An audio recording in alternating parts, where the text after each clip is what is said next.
que le Christ souffrirait et que la repentance et le pardon des péchés seraient prêchés en son nom. La repentance, c'est quoi? La repentance est l'une des doctrines les plus explicites des Saintes Écritures. Nous pouvons la résumer en 4 principales étapes, qui sont les suivantes. La première étape consiste à reconnaître son propre péché. La deuxième étape consiste à confesser ses péchés en implorant la grâce de Dieu, en implorant la miséricorde de Dieu en vue du pardon. La troisième étape consiste à prendre devant Dieu un engagement de ne plus jamais recommencer.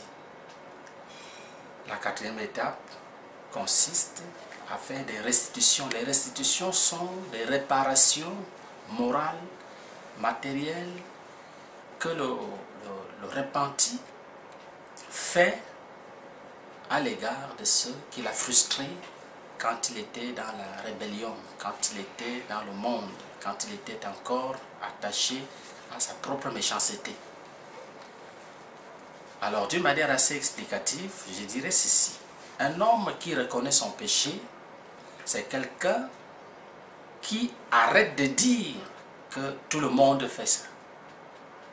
C'est quelqu'un qui arrête aussi de dire que c'est des petites erreurs, ce n'est pas important. C'est quelqu'un qui sait que tout péché commis est contre Dieu.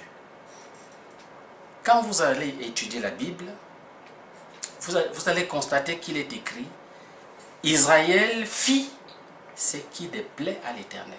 Qu'est-ce que ça veut dire? Ça veut dire que le péché est premièrement et principalement contre Dieu. Un tel homme doit établir une liste plus ou moins exhaustive des péchés qu'il a eu à commettre depuis qu'il est conscient de ses actes. Après avoir établi une telle liste, et c'est ce que la Bible nous dit d'ailleurs quand on lit Jérémie chapitre 2 verset 23, il dit reconnais ton péché, reconnais ce que tu as fait.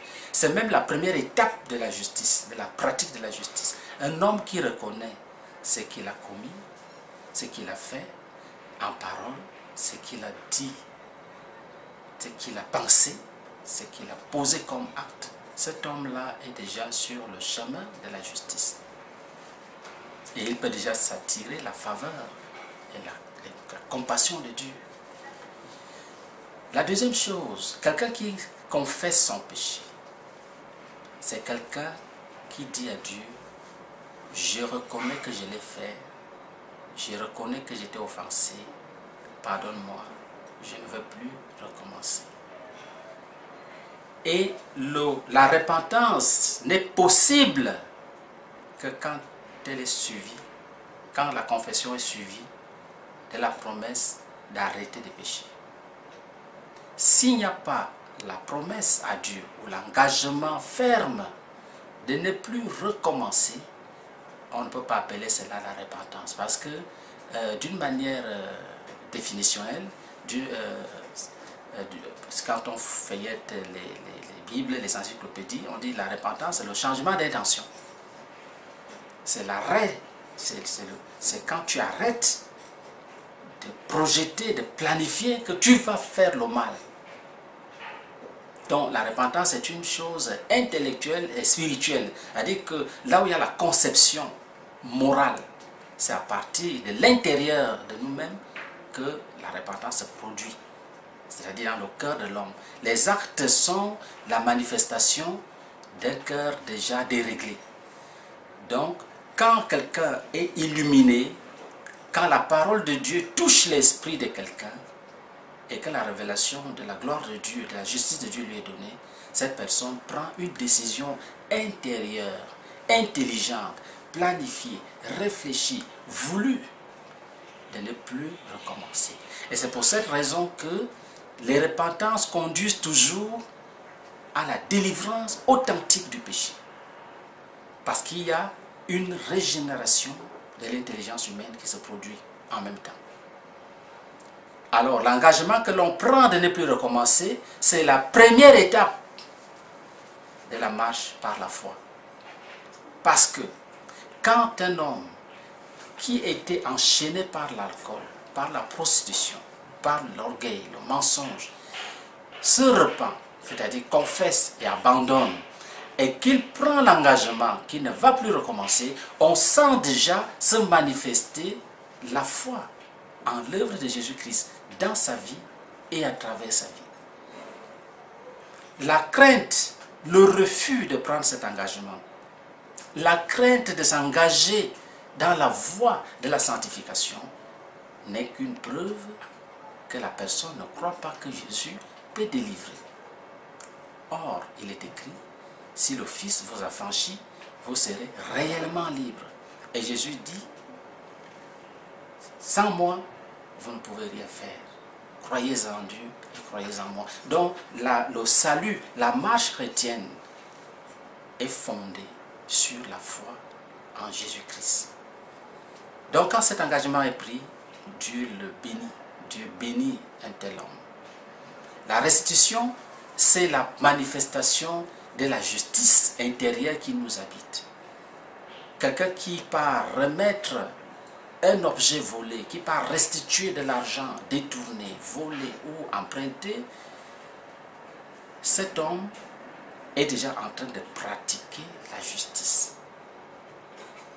Or, vous savez que si la repentance n'est pas suivie d'œuvres dignes de la repentance, il se pose un problème de sa pertinence, de sa véracité. Beaucoup de personnes allaient auprès de Jean-Baptiste demander le baptême. Mais il avait constaté que la plupart d'entre ces personnes n'avaient pas de fruits qui prouvaient qu'ils s'étaient vraiment repentis. Et qu'est-ce qu'il a dit? Il a dit, race de vipères, qui vous a appris à fuir la colère à venir. Produisez donc les fruits dignes de la repentance.